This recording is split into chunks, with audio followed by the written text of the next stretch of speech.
You understand advanced English. You follow meetings, podcasts, and films. But when someone turns to you and asks a simple question, your mind suddenly goes quiet. You search for the perfect words, translate from your first language, and by the time you are ready, the conversation has already moved on. Maybe you know exactly what you want to say, but your answer arrives too slowly. Maybe you freeze at work, in a social conversation, or while traveling. If that sounds familiar, Emma, you are in the right place, because this lesson is designed for that exact gap between understanding English and using it in real time.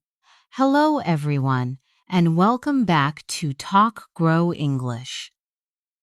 I'm Amma, and today's lesson is different from anything we have done before on this channel. Today, I will guide you through an active listening and speaking journey. You will not simply listen to long explanations. You will listen to realistic conversations. Notice how people react, repeat useful phrases, shadow natural speech, answer questions, expand short answers, and then return to the conversation with more confidence.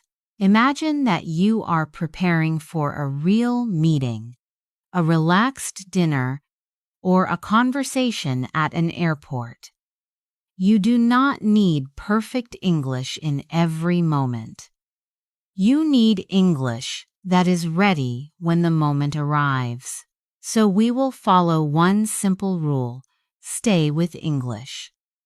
Do not stop every sentence to translate. If you hear a phrase you do not fully understand, listen for the feeling, the situation, and the words around it. Your goal is not to control every word. Your goal is to keep the conversation moving. And if you make a small mistake, let it pass. A conversation is not an exam. It is a connection between two people. Let us begin gently. I will ask you a question, and I want you to answer before you hear my example.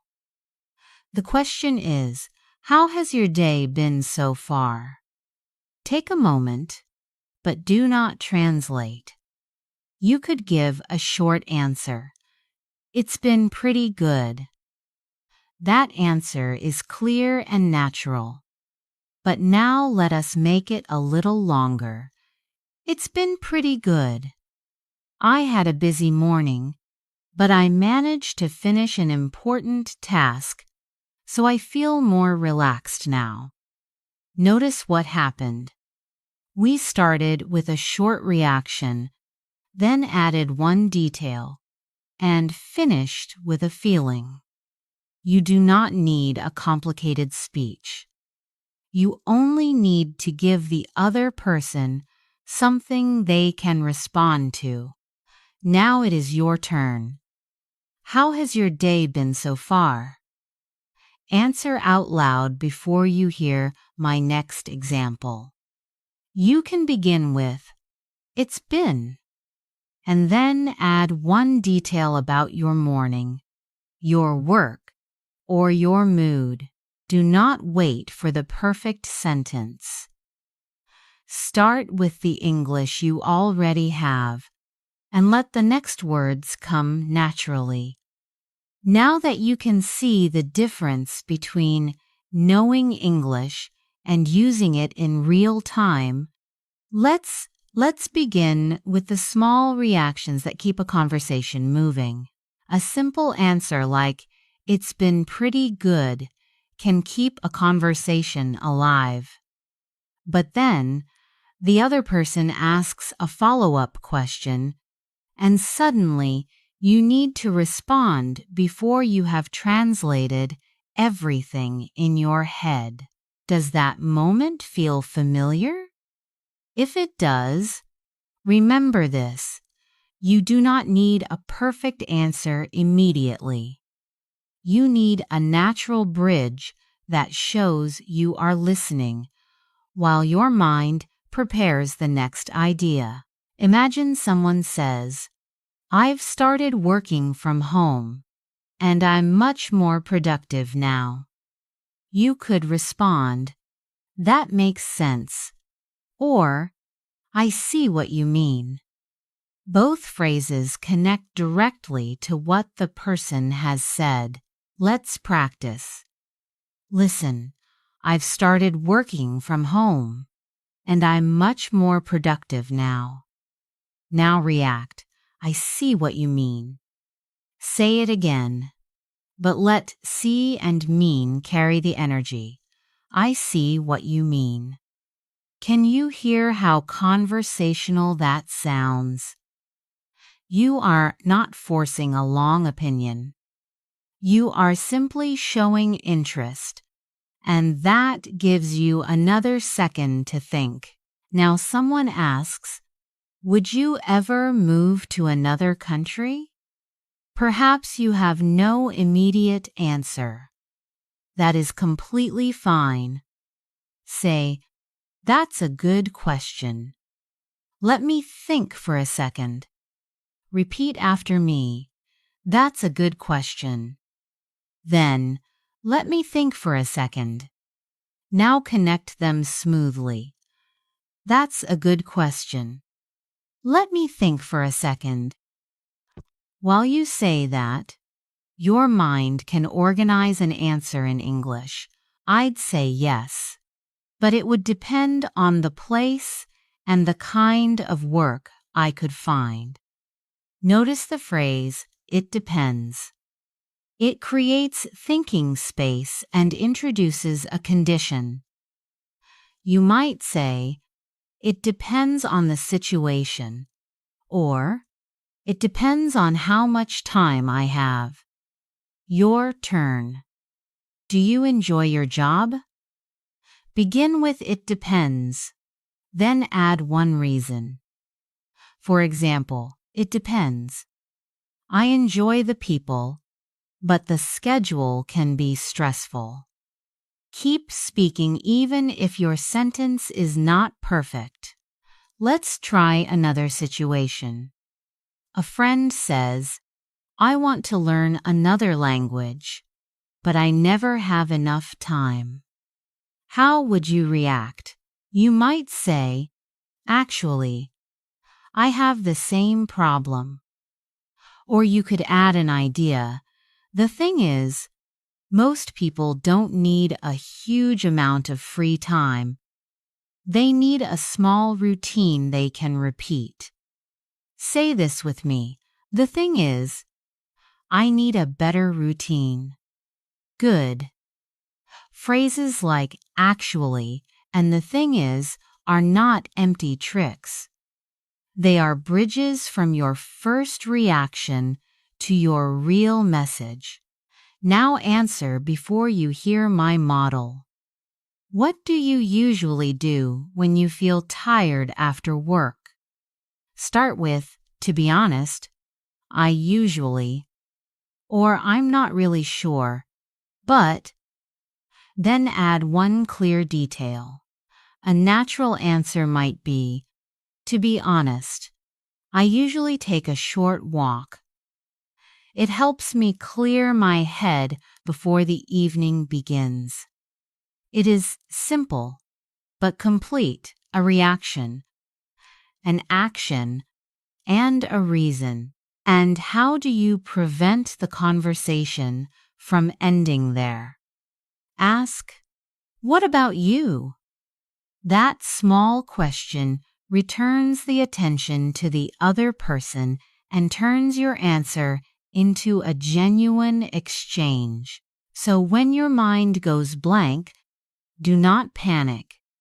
Use a bridge such as, that's a good question. It depends. actually, or the thing is. Then offer one idea and one reason. You can already recognize these phrases. Next, you will use them in a real exchange and keep the conversation moving naturally. Let's bring those bridges into a real exchange, because the first few seconds of your answer often matter more than you think.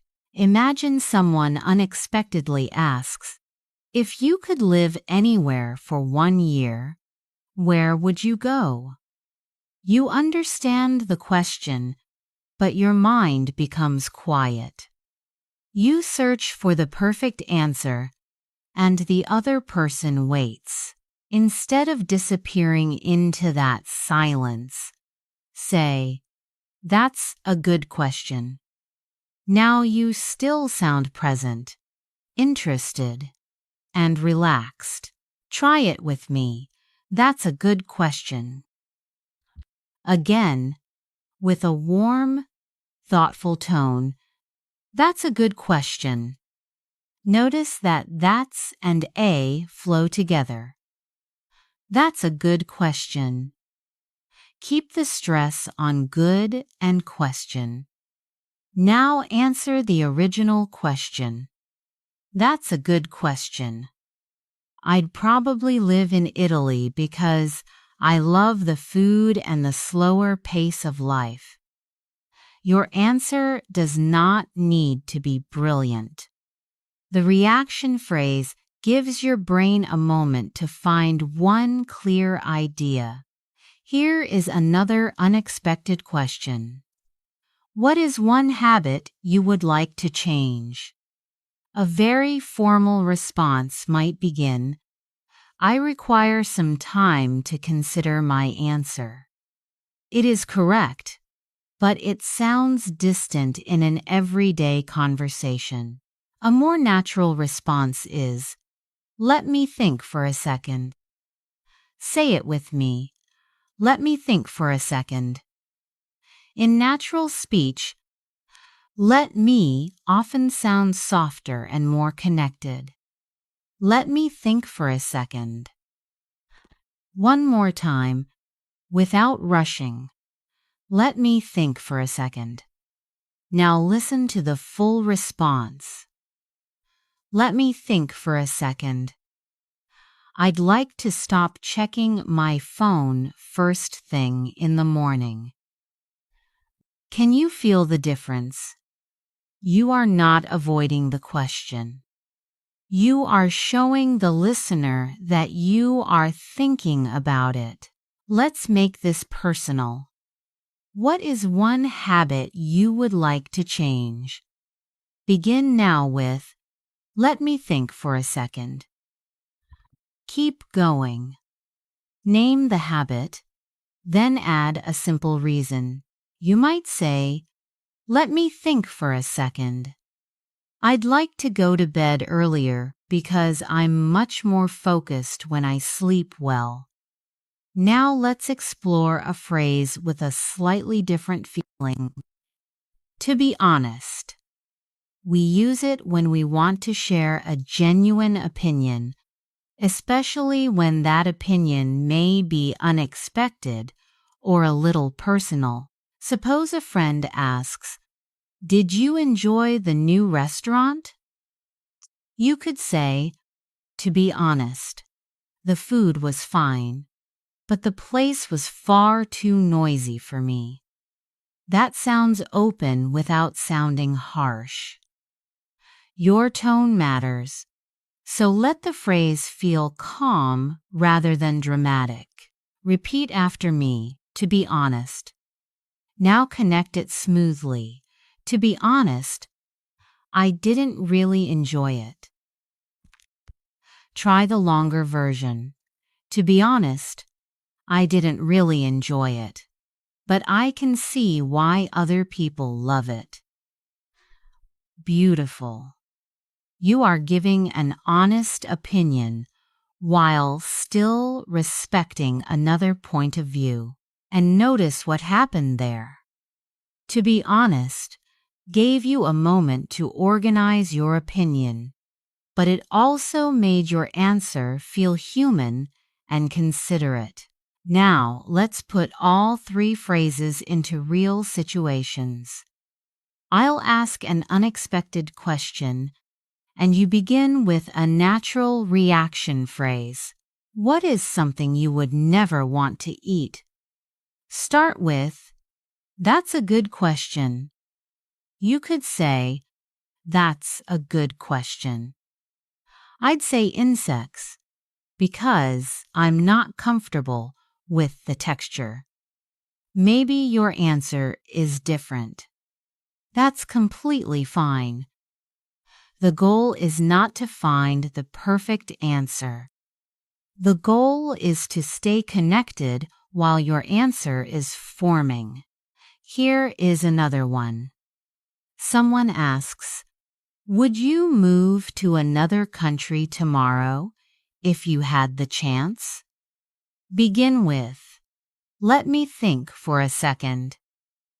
You might answer, "Let me think for a second. I'd probably try it for a year, but I would miss my family." Did you feel how much more natural that sounded than simply saying, "I need time to decide"? That sentence is correct, but it feels more formal and distant in an everyday conversation. If you say nothing, the other person may wonder whether you heard the question. A short reaction phrase quietly tells them, "I'm here. I'm thinking. I want to answer you." Let's practice the rhythm now. Repeat after me. That's a good question. Keep the stress on good and question. That's a good question. Now link it naturally. That's a good question. I'd say I prefer quiet weekends. Repeat. Let me think for a second. Try not to separate every word. Let it flow. Let me think for a second. Now add an answer. Let me think for a second. I'd probably spend the day outdoors. One more, to be honest. I'm still trying to figure that out. Notice the gentle tone. You are not refusing to answer. You are being honest about your uncertainty. Now shadow me. Listen to the whole passage, then speak with the same rhythm and feeling. That's a good question. Let me think for a second. To be honest, I'd rather have a simple life with enough time for the people I love. Again, a little more smoothly. That's a good question. Let me think for a second. To be honest, I'd rather have a simple life with enough time for the people I love. Excellent. You just connected three reaction phrases to one thoughtful answer. Now it's time for a quick response drill. Answer in 1 or 2 sentences and begin with a phrase that fits. What food could you eat every week without getting tired of it? What do you usually do on weekends? What is one thing you like about your work or studies? What is the most difficult part of learning English for you? For that last question, you might say, "To be honest, speaking quickly is still difficult for me, but I'm getting better." Don't translate every word before you speak. Choose a reaction phrase. Give yourself a little space, and let the rest of the answer grow from there. These phrases give you time, but the next step is learning how to use that time without slipping back into translation. So how do you use that little space without translating? You build your response from what is happening right now. There is an important difference here. Translation often begins with a complete idea in your first language and then tries to rebuild the whole idea in English. Thinking in English can be much simpler. You notice the situation, choose one short English thought, and begin there. Imagine that you arrive at the station and see your train leaving.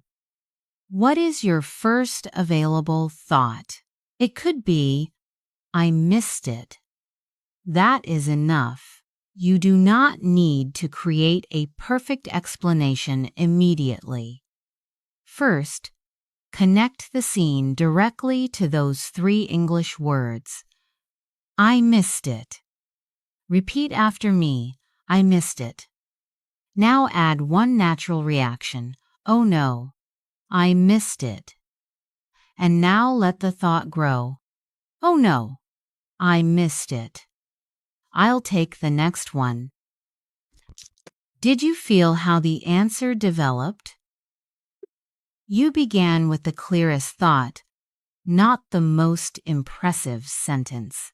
Let's try another ordinary moment. You are choosing between coffee and tea. Instead of searching for a detailed answer, notice what you want and say, I'll have coffee. Repeat that, I'll have coffee. Now give a reason, I'll have coffee. The thing is, I'm really tired. That small phrase, the thing is, helps you extend an idea you already have. Here is another scene. You receive an unexpected email from someone you have not heard from in years. Your first thought might be, that's surprising. Or perhaps, I wasn't expecting that. Both are natural. Neither needs to be perfect, because fluency is not the ability to produce one flawless sentence. Fluency is also the ability to start flexibly. Notice where your thought is going and adjust as you speak. Maybe you begin with, I'm not really sure, but. Then the meaning becomes clearer. I'm not really sure, but I think they want to reconnect. That is advanced communication too. You are managing uncertainty while keeping the conversation moving. Let's make this personal. How are you feeling right now? Answer with one simple sentence. You might say, I'm a little tired, or I feel quite focused. Now add a reason with the thing is. I'm a little tired. The thing is, I didn't sleep well. Or change the direction with actually. I felt tired earlier. Actually, I have more energy now. Your turn again. What would you like to drink right now? Give me one sentence first, without waiting for the perfect wording. Now add one reason. I'd like some tea. The thing is, I want something warm. Good. Your first thought gave you a starting point, and your reason gave that thought shape. And once you have that first thought, the next step is simple. Make it easy to understand, not perfect. Just clear. Think about missing a train. Your first thought is probably not a full sentence in your head. It is something like, oh no, I'm late. That is enough to begin. Then you can add one more idea, The next train is in 10 minutes. So the thought becomes bigger, but it still feels natural. Let's try another scene. You are at a cafe, and you are deciding what to order. Your first English thought might be, I want coffee. Simple, direct, useful. Then you can extend it. Actually, I want something warm. Or, it depends. If I'm tired, I'll get coffee. Repeat after me. I want coffee. Actually, I want something warm. It depends. If I'm tired, I'll get coffee. Good. Keep that rhythm in your mouth. Short thought. Small extension. Natural flow. Now imagine you open your email and see a message from work. Your first reaction might be, that's a good question. Or, let me think for a second. These are real reaction phrases. They buy you time without sounding stiff. Shadowing time. That's a good question. Let me think for a second. To be honest, I'm not really sure. The thing is, I haven't checked yet.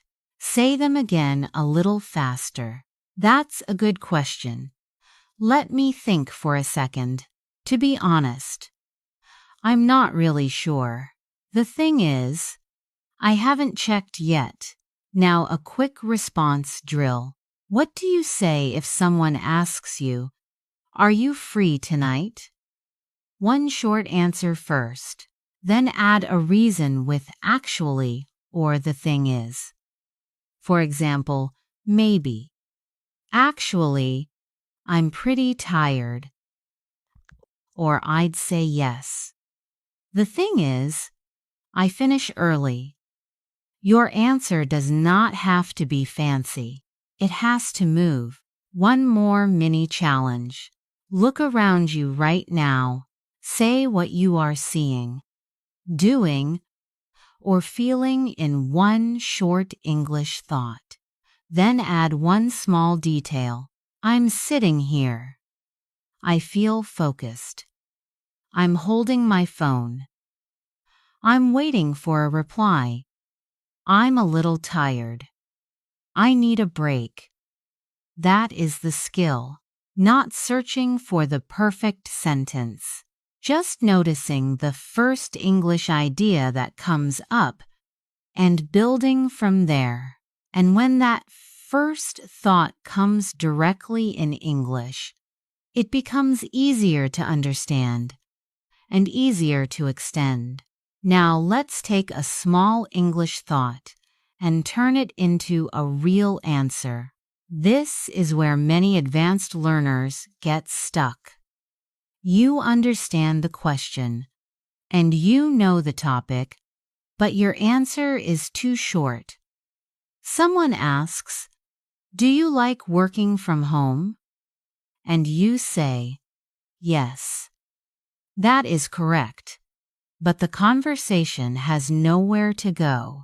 So what can you do instead?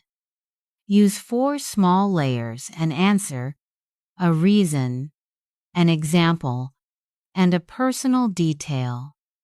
Not a speech or a memorized paragraph, just enough to help the other person understand you. Let's try a normal question. Do you usually check your phone in the morning? A short answer is, yes. Add a reason, yes, because I like to see if anything important happened. Add an example. For example, I check my messages and my calendar. Then add a personal detail. To be honest, I'm trying to do it less. Put it together, yes, because I like to see if anything important happened. For example, I check my messages and my calendar. To be honest, I'm trying to do it less. Hear that. The words are simple, but the answer feels complete.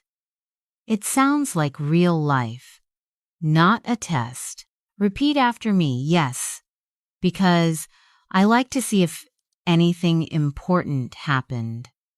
Again, for example, I check my messages and my calendar. One more time, to be honest, I'm trying to do it less. Now you answer. Do you usually check your phone in the morning?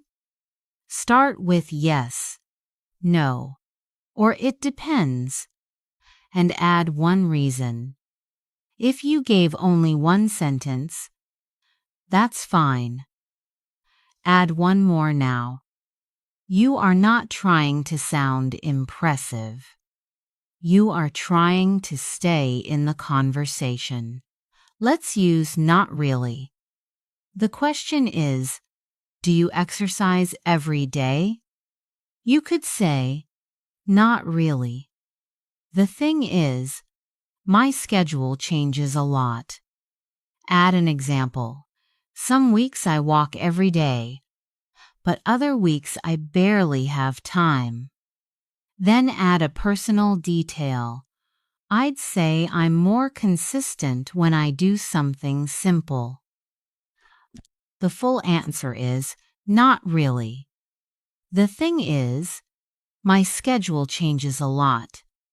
Some weeks I walk every day, but other weeks I barely have time. I'd say I'm more consistent when I do something simple.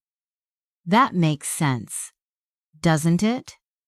It sounds honest and human. In real conversations, people usually do not need a perfect answer. They need something they can respond to. Someone might ask, "Why do you feel that way?"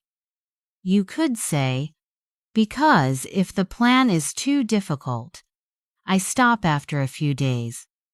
That is how conversations grow. A short answer opens the door, and a reason lets the other person walk in. Let's practice with one more question. Do you find it easy to keep in touch with friends? You might begin, "It depends." That is a very natural reaction phrase. Build it like this: it depends.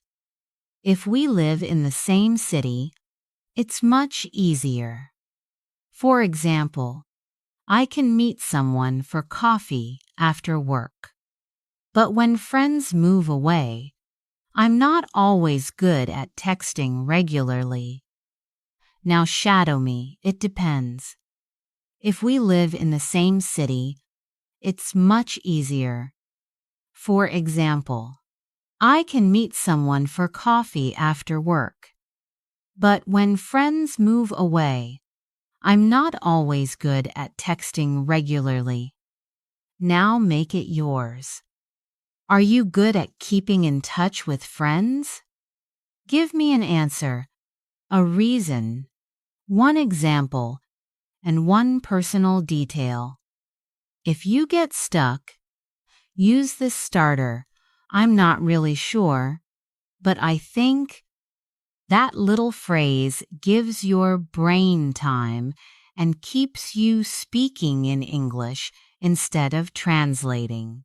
Remember, a longer answer is not just more words. It is a clearer thought, built one small layer at a time. Notice what happened there. You did not need a perfect answer. You only needed a clear starting point, one reason, and one small detail.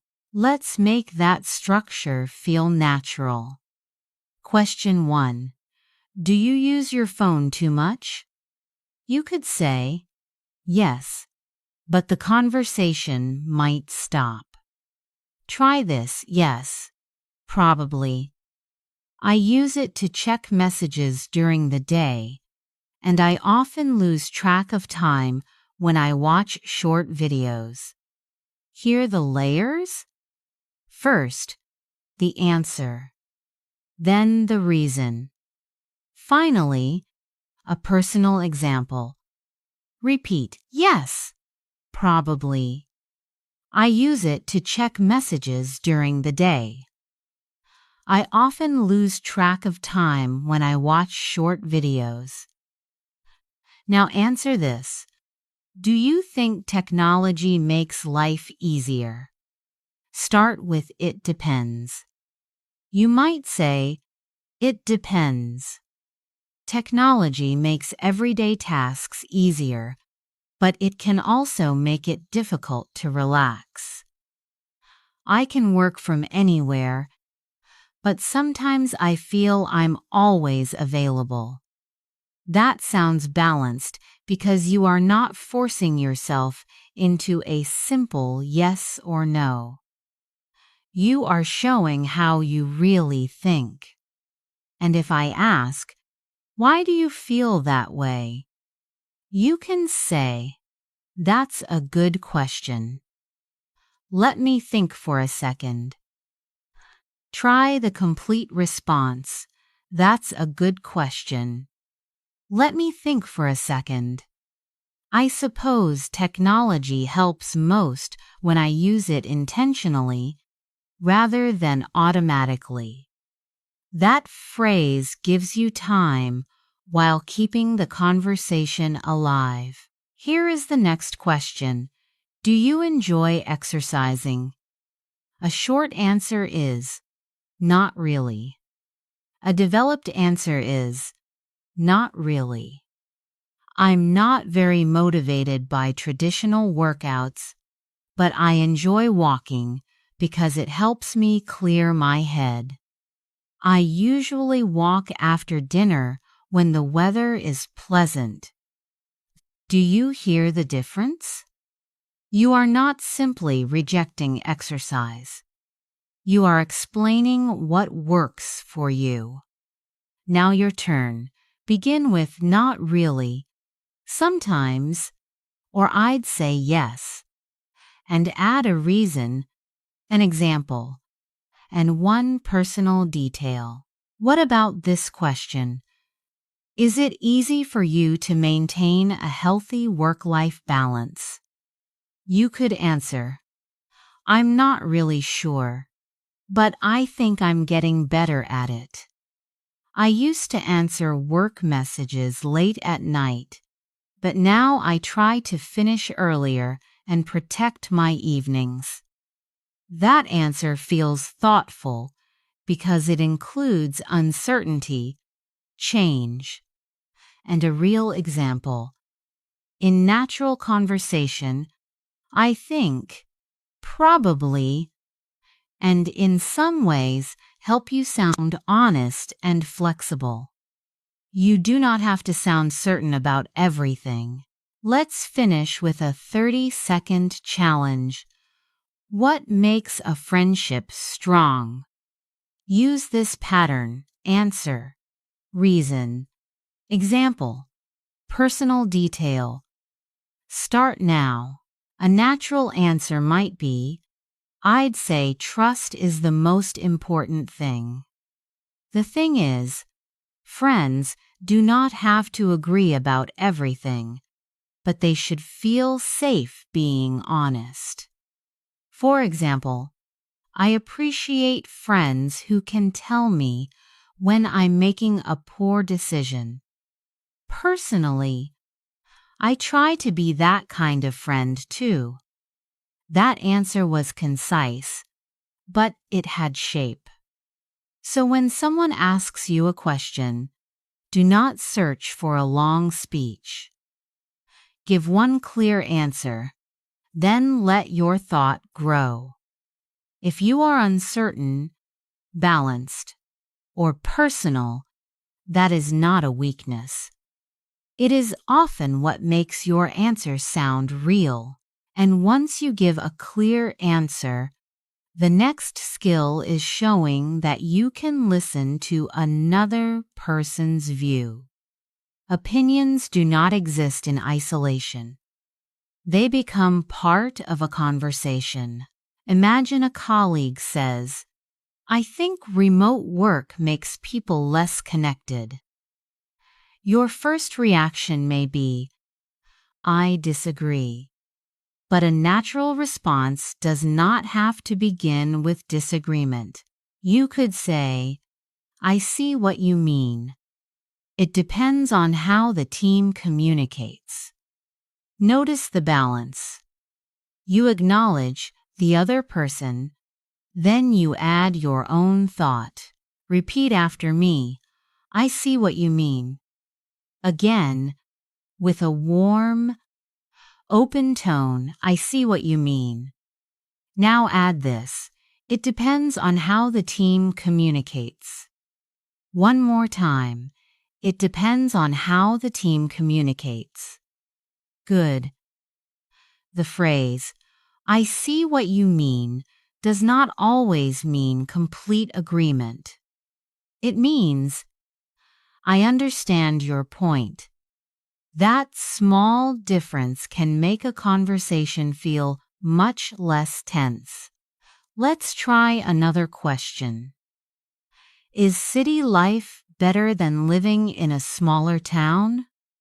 There is no perfect answer, so begin with a flexible phrase. I'd say city life offers more opportunities, but it can also be exhausting. Repeat that in two parts. I'd say city life offers more opportunities.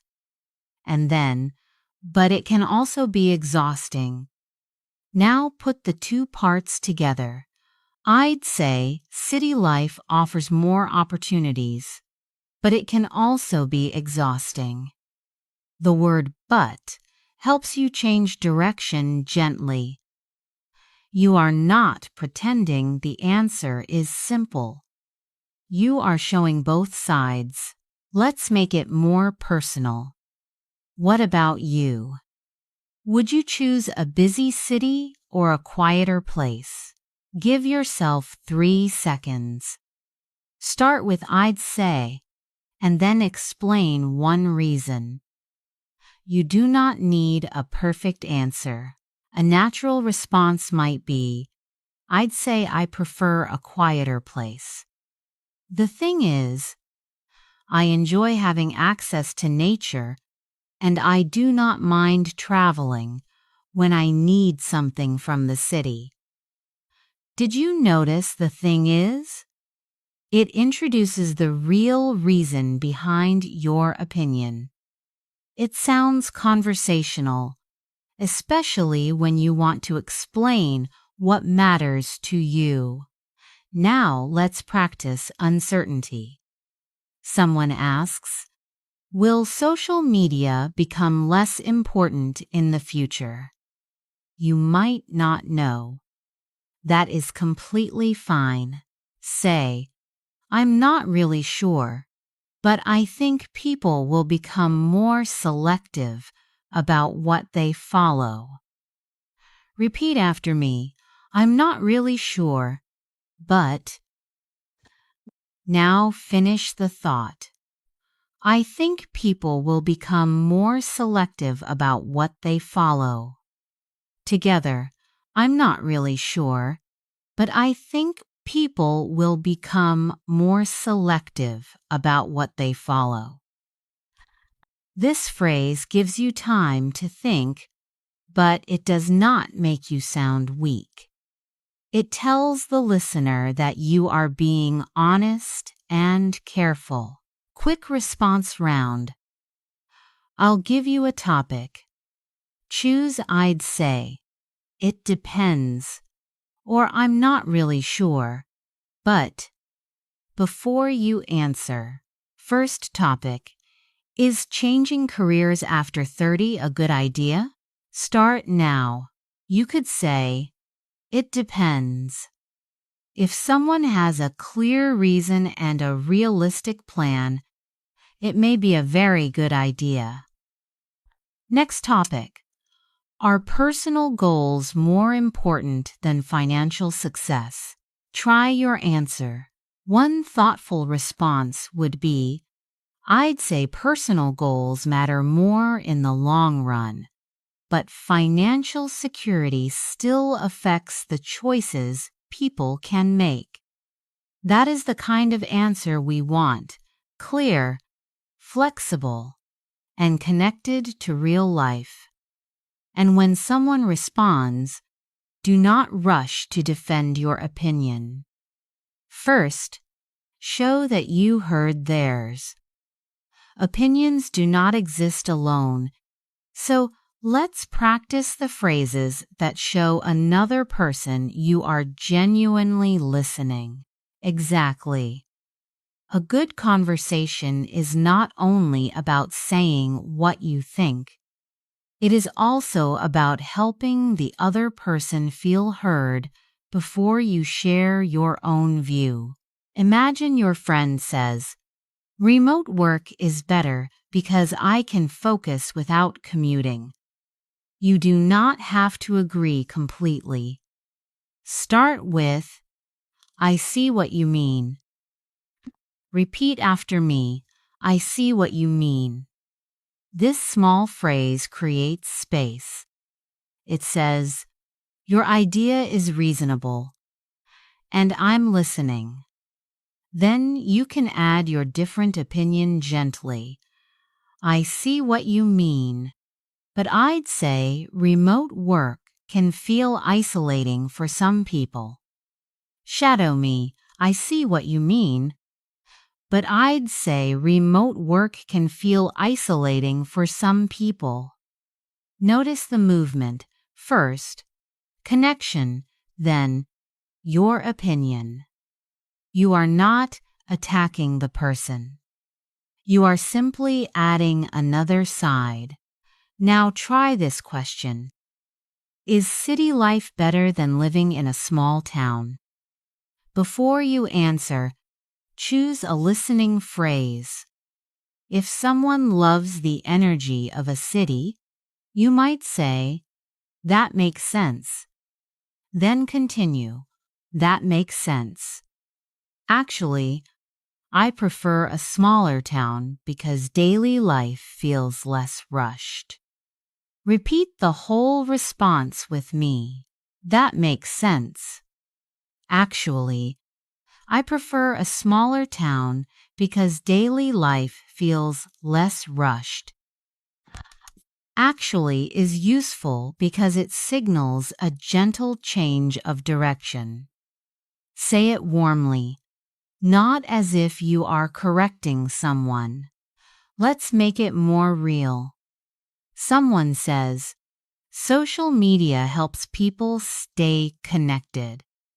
What could you say if you partly agree? Take a moment. There is no perfect answer. Here is one natural response. "I see what you mean." It can help people stay in touch, but it depends on how they use it. Say it with me. "I see what you mean." It can help people stay in touch, but it depends on how they use it. Now compare these replies. "You're wrong." "Social media is harmful." Or, "I see what you mean, but it depends on how they use it." The second reply invites a conversation. The first can end one very quickly. Let's do a quick response drill. I'll give you an opinion. Begin with "That makes sense," or "I see what you mean," and then add one honest thought. A high-paying job is always worth the stress. Your response starts now. One possible answer is, "I see what you mean," especially when people have responsibilities. "But I'm not really sure a job is worth it if there's no time left for your health or relationships." That answer is strong because it stays calm. You can disagree without sounding cold. One more. People should follow their passion no matter what. You could say, "That makes sense." but I'd say passion and practicality both matter. The thing is, people need enough stability to keep going. Keep that balance in mind. A natural speaker does not need to win every discussion. They listen, respond, clarify, and let the conversation grow. When you show that you understand someone's point, even partly, your next opinion becomes easier to share. That is gentle honesty. Staying true to yourself while leaving room for another person. Good listening begins with small signals that tell the other person, "I'm with you." In advanced English, you do not always need a clever answer. Often, a natural response is simple. "I see what you mean." Say it with me. "I see what you mean." Again, a little smoother. "I see what you mean." This does not always mean, "I agree." It means, "I understand your point. I understand why you see it that way." For example, someone says, "I think working from home can make people feel lonely." Even if you enjoy working from home, you can say, "I see what you mean." Some people do miss daily contact with colleagues. You are not giving up your opinion. You are opening the door before sharing it. Repeat, "I see what you mean, but I've had a slightly different experience." I see what you mean, and I think it depends on the person. Now try another useful phrase. That makes sense. It tells the other person, "Your idea is logical to me." Imagine someone says, "I prepare questions before a meeting because it helps me feel calmer." You could answer, "That makes sense." When you prepare, you can listen better instead of worrying about what to say. Repeat, "That makes sense." That makes sense, especially if the meeting is important. That makes sense. I'd probably feel the same way. Here is a quick question. If a friend says, "I don't like making big decisions late at night because I'm usually tired," what could you say? Try one short answer now. You might say, "That makes sense." It's hard to think clearly when you're tired. Or, "I see what you mean. I'm the same way sometimes." These small phrases make a conversation feel human because you are showing that you listened, not merely waiting for your turn. Now add one more phrase, "What about you?" It returns interest and keeps the conversation from becoming a monologue. Many learners give a good answer and then stop, so the conversation loses energy. If someone asks, "Do you like living in a big city?" you could say, "To be honest, I like the convenience, but I don't always like the noise." That is good, but this is better. To be honest, I like the convenience, but I don't always like the noise. What about you? Repeat, "What about you?" I usually prefer quiet places. What about you? I'd say I'm more productive in the morning. What about you? I'm not really sure, but I think I'd choose the smaller company. What about you? Let's practice the full movement. Acknowledge, respond, and return interest. Listen first. I see what you mean. To be honest, I feel that way too sometimes. What about you? Now shadow me. Close to my rhythm. I see what you mean. To be honest, I feel that way too sometimes. What about you? Again, smoothly. That makes sense. I'd say it depends on the situation. What about you? Your turn. Try to connect the words naturally, without translating each one in your head. Here is your challenge.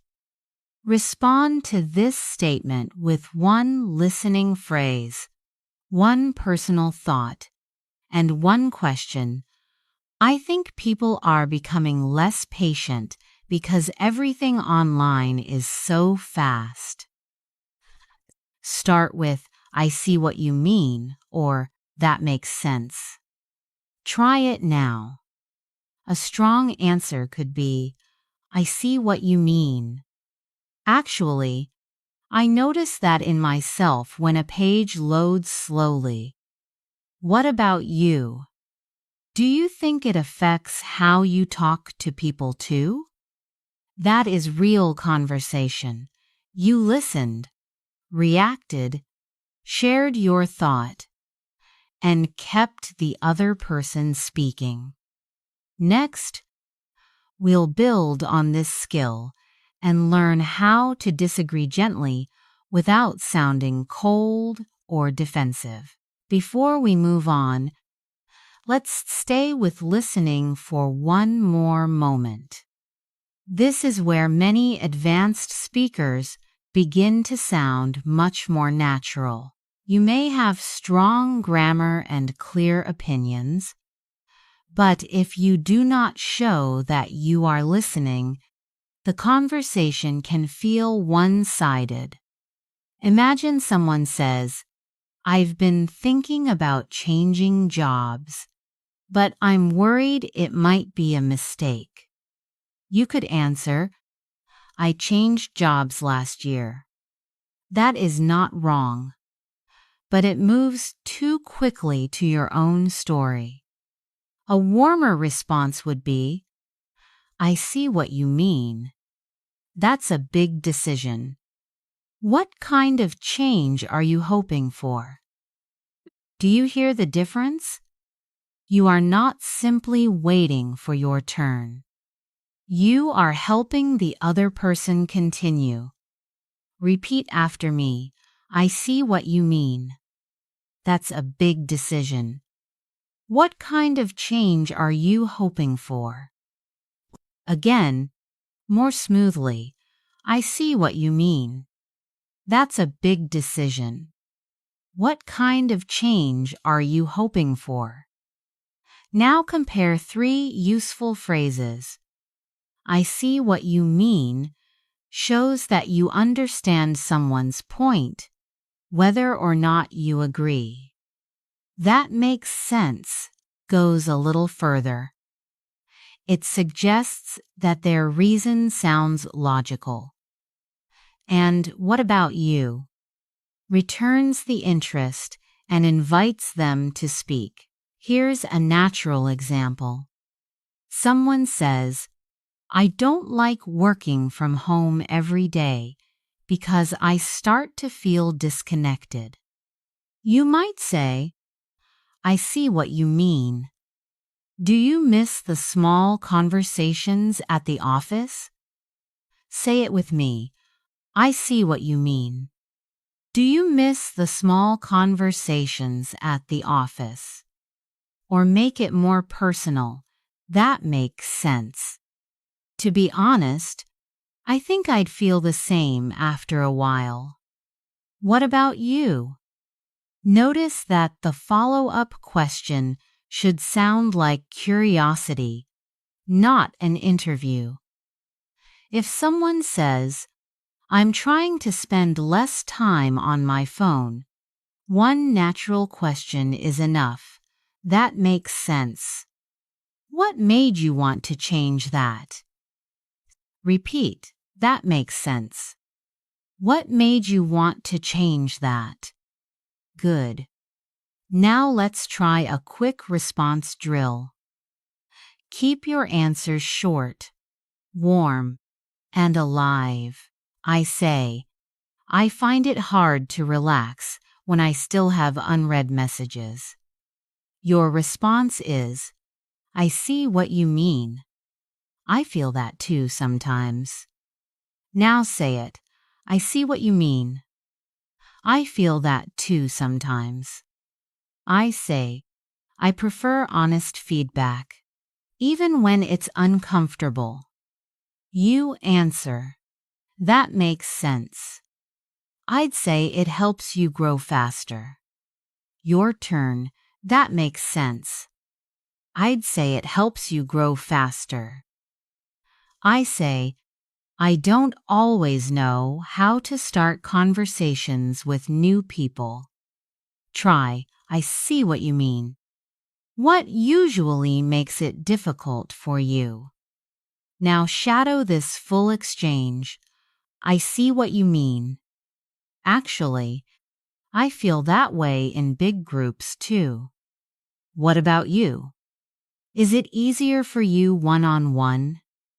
Again, with connected speech. I see what you mean. Actually, I feel that way in big groups too. What about you? Is it easier for you one-on-one? That is the rhythm we want. Acknowledge. Add a real thought, then return the focus. Real conversations are not speeches. They are built moment by moment through small signs of attention.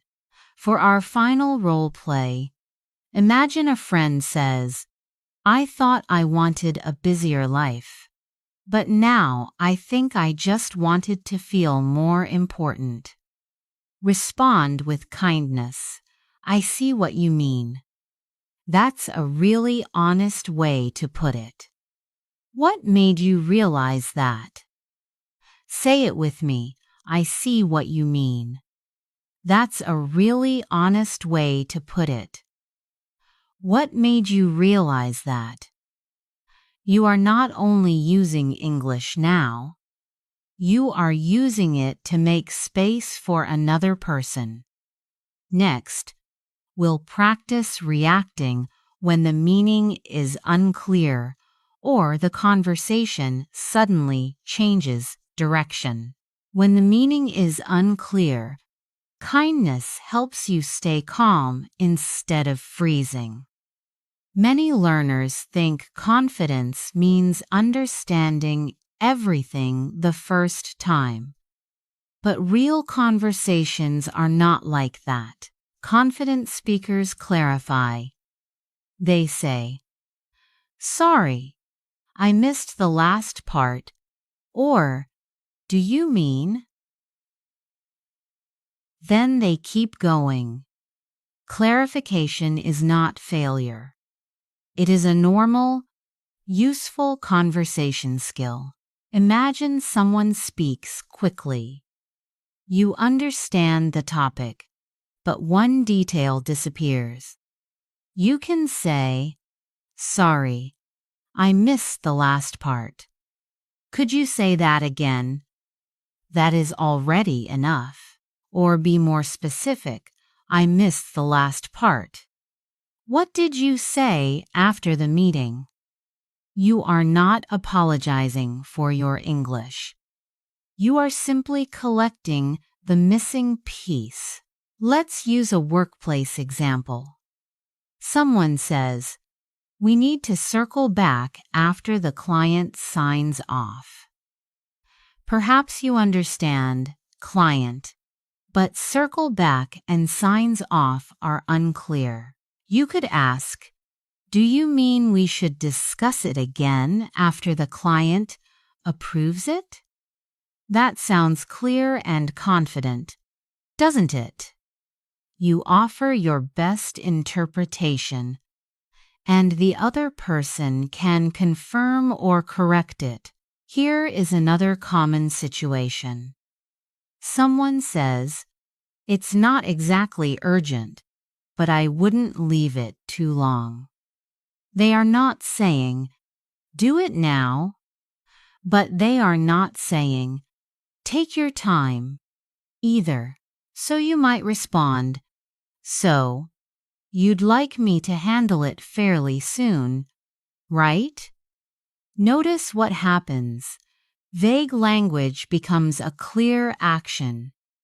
That makes sense in any busy conversation. Clarification can also be more personal. Someone says, "I'm tired of being the reliable one." Do they feel exhausted, used, or invisible?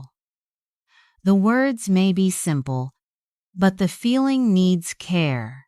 Instead of pretending you understand, ask, "What do you mean by the reliable one?" Or try, "Do you mean people expect too much from you?" This is where advanced English becomes human. You are checking emotion, not only vocabulary. Listen to this exchange. "I might go to Daniel's thing later, if I'm not completely done by then." You could say, "Do you mean you're not sure if you'll have enough energy? Or you're not sure if you'll finish work?" The answer might be, "Actually, both. I want to go, but the thing is, this week has been a lot." Then you can respond, "I see what you mean. Maybe you can decide closer to the time." That question gives the speaker room to explain. It does not close the conversation. Repeat after me. "Do you mean you're not sure if you'll have enough energy, or you're not sure if you'll finish work?" Keep it smooth, not perfect. Sometimes your own words come out unclear, too. You can recover with, "Sorry. What I mean is." Then say it more simply. "I'm interested, but I need more time to decide." And when you need a moment, say, "That's a good question. Let me think for a second." Now answer this out loud. When was the last time you misunderstood something in English but stayed quiet? Start with, "To be honest, I stayed quiet because." Then make it stronger. "To be honest, I should have asked because." Speaking clearly does not mean never feeling uncertain. It means staying engaged while you find your way forward. That is the skill we are building. You do not disappear when a sentence becomes difficult. You stay in the conversation, ask for the missing piece, and keep moving. Let's make that practical.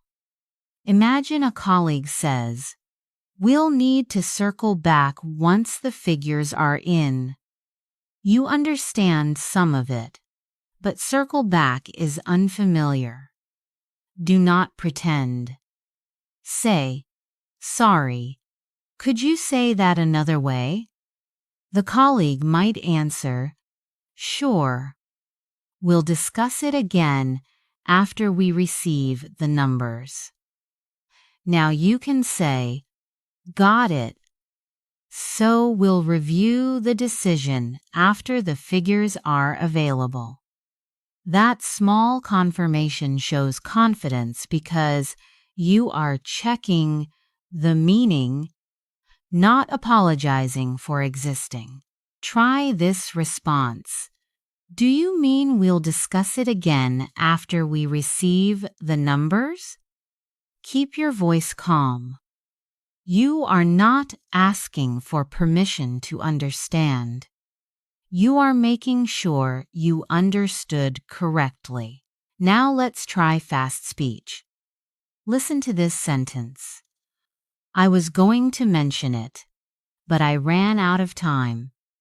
In natural speech, going to may sound like gonna, and ran out of can move together. You may not hear every word clearly, so what is the key meaning? The person planned to mention something, but there was not enough time. You do not need to catch every sound before you understand the message. If you miss the ending, say, I missed the last part. Then add, could you repeat that? Repeat after me. I missed the last part. Could you repeat that? Good. Now imagine someone says, you should come by sometime. Is that a real invitation or just a friendly expression? You can ask, do you mean this week or just sometime in general? That question is useful because indirect language can be confusing. The other person may say, I mean it. How about Saturday afternoon? You have clarified the intention and the conversation has become easier. Let's try one more. Someone says, you seem different today. That could be positive, negative, or simply curious. Instead of guessing, ask, what do you mean? Or soften it with, what makes you say that? If the answer is unclear, you can say, I'm not really sure I understand. Could you say that another way? Notice how steady that sounds. You are still open, but you are not pretending. Now it is your turn. I say, the new process is a little more flexible, but there are some compliance issues we need to work through. You do not know what compliance issues means. Ask me for clarification. You could say, when you say compliance issues, do you mean rules we need to follow? That is an excellent question because you identify the exact word and offer a possible meaning. I might reply, exactly. We need to make sure the process follows company and legal requirements. You can continue with, that makes sense. What do we need to change first? That is the complete recovery pattern. Clarify, confirm, and continue. You do not stop after understanding one phrase. You use the new understanding to ask the next natural question. Keep that pattern in mind because the next challenge is even more important.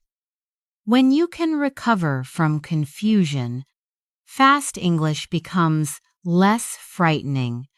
Now we'll focus on hearing the connected speech that makes real conversations sound different. Emma, when fast English sounds unclear, it is often not because the words are difficult. It is because the words connect and your ear has to catch the pattern instead of hearing separate blocks. Emma, in real conversation, people do not pronounce every word carefully. What do you want to do? Can become, wadaya wanna do. Same meaning, different rhythm. Does that sound familiar to you? Emma, try both versions with me. What do you want to do? Now let it flow. Wadaya wanna do. Do not push the sounds too hard. Let them become lighter. Emma, imagine a friend calls on Saturday morning and says, "What do ya wanna do today?" You do not need to translate word by word. You understand the intention. They are asking about plans. Emma, you could answer, "I'm not really sure, but maybe we could get coffee." Say it once. "I'm not really sure, but maybe we could get coffee." That is useful because it gives you a natural moment to think. Emma, here is another common connection. Did you get it? In daily speech, it often sounds like, "Did you get it?" You might hear it when someone hands you a bag at a cafe or sends you an important file. Emma, repeat after me. Did you get it? And now, did you get it? Good. Your quick answer is, "Yeah, I got it. Thanks." Say that naturally. "Yeah, I got it. Thanks." Emma, notice that "I got it" may sound almost like "I got it." One sound moves into the next. That is not lazy English. Emma wants you to remember. It is normal English rhythm. Emma, let's try "I'm going to." The careful sentence is, "I'm going to call her." In conversation, you will often hear, "I'm gonna call her." Repeat the clear version. Then the natural one, "I'm going to call her." I'm gonna call her. Emma, now use it in a real situation. Someone asks, "Can we meet at 3?" What could you say? Try this. Let me think for a second. "I'm gonna check the schedule." That sounds calm, natural, and responsive.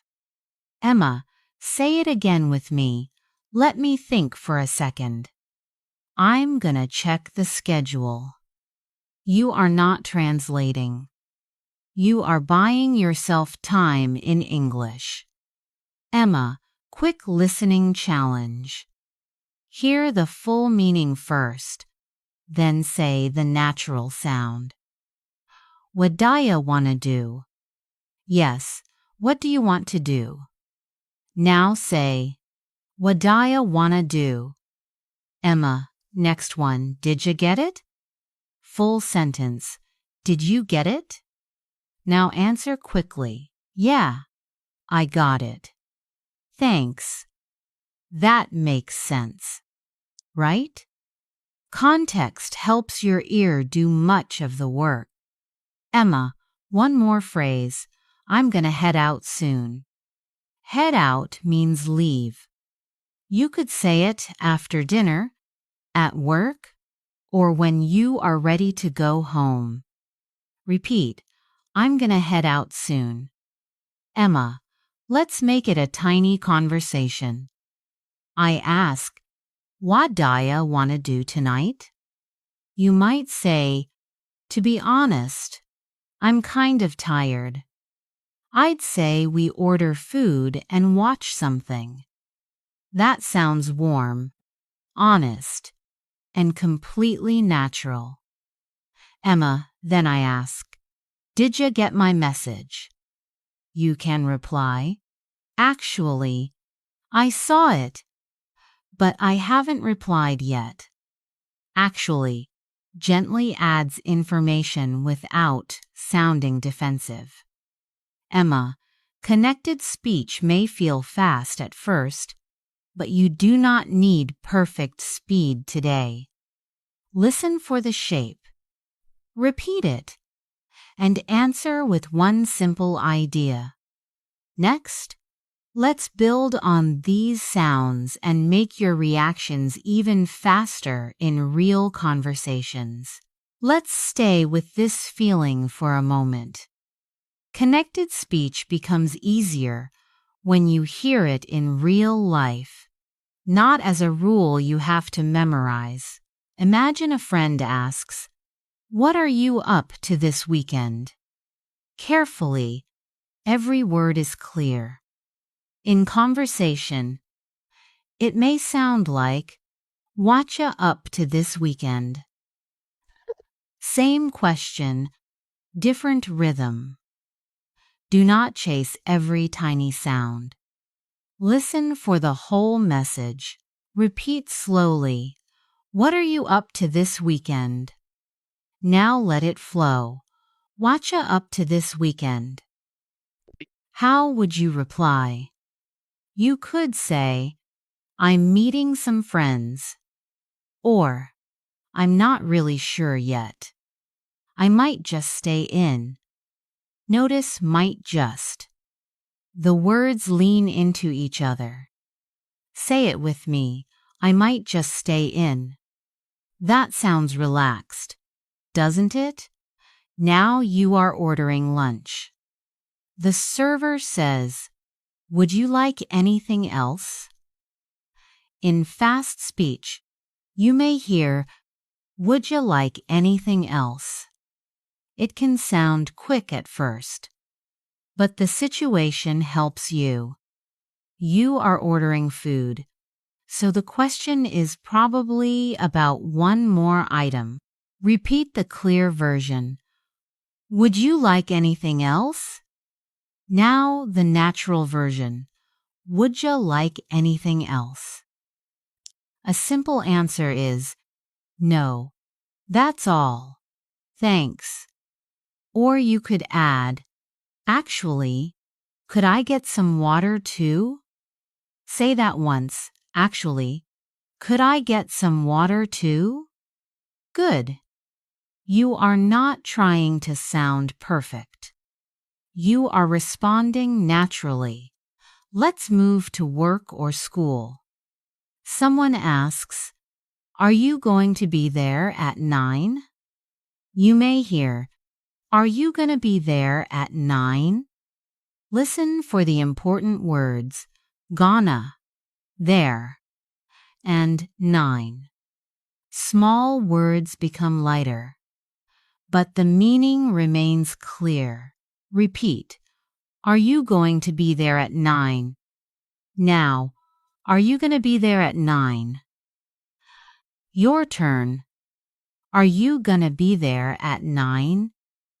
A calm answer could be, "Yeah, I should be there a little before 9." Say it with me. Yeah, I should be there a little before 9. That rhythm gives you time to think without sounding frozen. Here is a quick challenge. If you hear, "Did you hear about it?" What is the full question?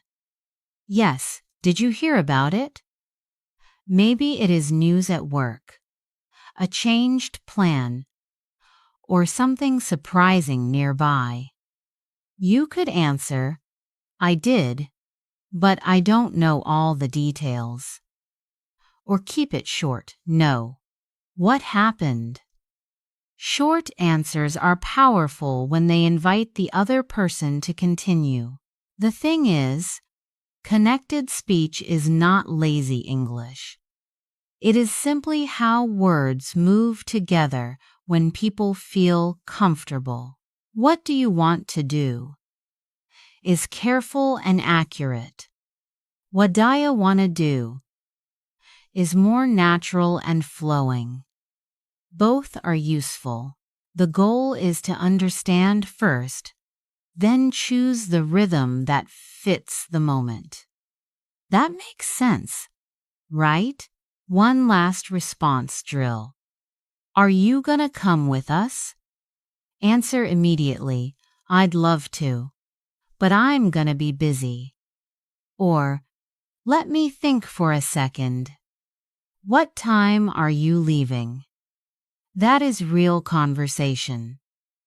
You are reacting to meaning instead of translating word by word. Now your ear is ready. Next, let's train your mouth with guided shadowing. Your ear is ready. Now shadowing can help your mouth move before your brain starts translating every word. You are not trying to copy my accent perfectly. You are following the rhythm, timing, and feeling of natural English. That is the real goal. So, what does shadowing mean? You hear a short line, repeat it with the same rhythm, and then speak along with it when you feel ready. It may feel awkward at first. Your mouth may be late, and that is normal. The thing is, this is training, not a performance. You are teaching your mouth what English feels like in a real conversation. Imagine a busy morning. You meant to leave early, but time disappeared. Listen to this line first. I was going to leave early, but the morning got away from me. It means you had a plan, but somehow the morning passed too quickly. Notice the strong words, leave early, morning, and got away. The smaller words move more lightly. Repeat after me. Slowly, I was going to leave early, but the morning got away from me. Again, but let it flow. Do not give every word the same weight. I was going to leave early, but the morning got away from me. To be honest, many advanced learners work too hard here. They pronounce every word carefully, but the sentence does not move. Clear speech matters, but natural speech also has strong words, soft words, and emotion. Here is the reply, I know. Mine too. I had 3 things to do before 9. Listen for the short response. Mine too. It means, my morning got away from me too. Repeat after me, I know. Mine too. I had 3 things to do before 9. Say it once more with a slightly tired but understanding feeling. You are not only copying sounds, you are copying the reason behind them. You may be thinking, Emma, this feels slow. I see what you mean. But slow rhythm practice builds faster speech later. If your mouth cannot follow the pattern slowly, it will panic when someone speaks quickly. Now connect the 2 lines. First, I was going to leave early, but the morning got away from me. Then, I know. Mine too. I had 3 things to do before 9. Good. Now let's make the situation more real. One person asks, Do you still want to meet for coffee? Or should we move it till later? Notice the soft choice, meet now or adjust. Repeat it with calm flexibility. Now listen to the answer. Let's move it. I could really use a quiet hour first. Hear how let's is quick, while move it carries the decision. Repeat after me, let's move it. I could really use a quiet hour first. Don't make could really use too separate. Let it flow together. I could really use a quiet hour.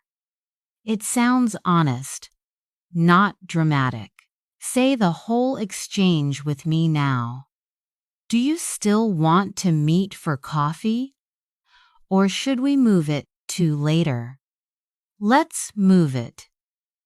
I could really use a quiet hour first. Good. This is level 2 of shadowing. You are speaking with the model almost at the same time. Keep going even if you miss a word. That part matters. In a real conversation, you cannot stop every time one sound feels difficult. You stay with the person, the meaning, and the rhythm. Let's add one more line. Your friend says, "That makes sense. We can meet after lunch instead." Repeat it with a warm, easy tone. That makes sense. We can meet after lunch instead. Notice that can is usually soft here. We can meet becomes we can meet, with the stress on meet and lunch. Now shadow the full conversation. Stay close to my rhythm, but do not chase perfection. I was going to leave early, but the morning got away from me. I know. Mine too. I had 3 things to do before 9. Do you still want to meet for coffee? Or should we move it to later? Let's move it. I could really use a quiet hour first. That makes sense. We can meet after lunch instead. How did that feel? Maybe a little fast. Maybe you lost one small word. That is completely normal. Shadowing is not an accent contest. You do not need to sound exactly like me. You are training your mouth to move smoothly from one idea to the next. Now try level 3. Do not repeat my exact words yet. Remember the meaning instead. You had a busy morning. Your plans changed. You need some rest. A friend understands and suggests meeting later. Say your own version out loud. You might say, "To be honest, this morning was hectic. Could we meet after lunch? I just need a little time to reset." Or perhaps you would say, "I'm not really sure I can make coffee now, but later would be great." Both responses are natural because they carry the same feeling. Give yourself a quick check. Was your speech flowing, even with a few mistakes? Were the important words clear? Did your phrases connect instead of sounding like separate blocks? If the answer is mostly yes, you are doing real shadowing. If the answer is not yet, that makes sense too. Repeat this conversation later today, and it will feel more familiar. Your goal is not perfect pronunciation. Your goal is to feel present inside English. Even on a busy morning, even when your plans suddenly change. Now that your mouth is following the rhythm of English, let's test whether you can respond quickly when the conversation gives you no time to prepare. Fast answers become more natural when they are connected to real choices. So let's place this drill inside an ordinary conversation. I'll give you a situation, and you'll respond quickly with a reaction phrase and one clear idea. Don't search for the perfect sentence. Ready? You're choosing a restaurant with a friend. I ask, "What kind of food do you feel like having tonight?" Start with, "That's a good question," and answer, You could say, "That's a good question. I'd say Italian food. I'm in the mood for something warm and simple." Or, "That's a good question. Actually, I'd rather have something light. Maybe sushi." Both answers work. The goal is not one perfect sentence. The goal is to react and communicate. Your turn now. What kind of food do you feel like having tonight? Good. Now, your friend suggests a crowded restaurant, but you don't want to wait outside. I ask, "Should we still go there?" You might say, "Actually, I'd rather try somewhere else. It looks too busy tonight." Or, "Actually, I'm not really sure. We could call first and check." This tips is simple. Actually gives you a moment to think, but it still sounds natural. Here's the next situation. Your meeting is planned for 2, but something has come up. You need to move it to 3. What would you say?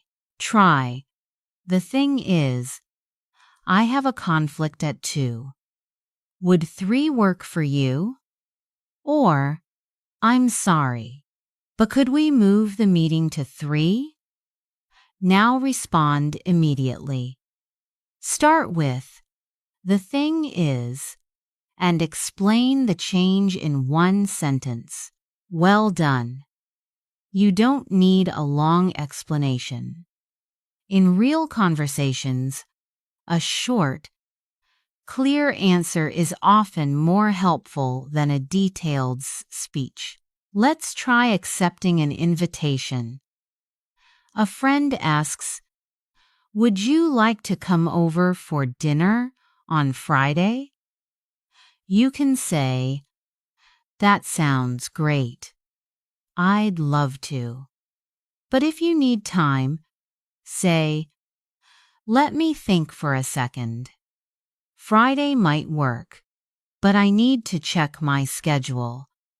Your turn. You have 2 seconds. Would you like to come over for dinner on Friday? Notice the difference between knowing English and using it. You may know several possible answers, but fluency grows when one useful answer comes out quickly and naturally. Now imagine a small problem. Your friend says, "The printer isn't working, and I need these documents in 10 minutes. What do you say?" Try, "I see what you mean. Let's use the printer downstairs."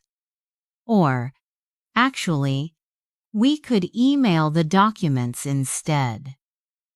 Give your answer now. Start with, "I see what you mean," and offer one solution. That was strong because you acknowledged the problem before solving it. This small reaction can make you sound cooperative rather than abrupt. One last situation.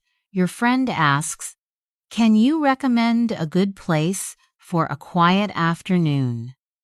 Start with, "It depends," and give one reason. You could say, "It depends. If you want coffee, try the cafe near the park." Or, "I'd say the library cafe. It's comfortable and usually quiet." Excellent. Now we'll speed things up. Answer before you feel completely ready. Choosing a restaurant, changing a meeting time, accepting an invitation, solving a small problem, and making a recommendation. Keep each answer brief, but make it meaningful.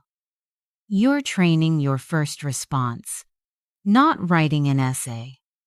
Next, you'll connect an opinion, a reason, and a question in one natural exchange.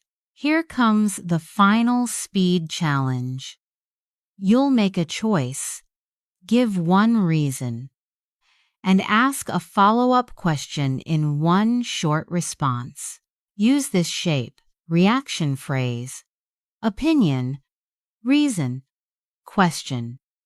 For example, that's a good question. I'd choose the Italian place because it's quieter. What about you? Notice how simple that sounds. You do not need complicated grammar. You just need to keep the conversation moving. A friend asks, "Should we eat downtown or somewhere near home?" Answer now. Start with, "To be honest." Choose one option. Explain why.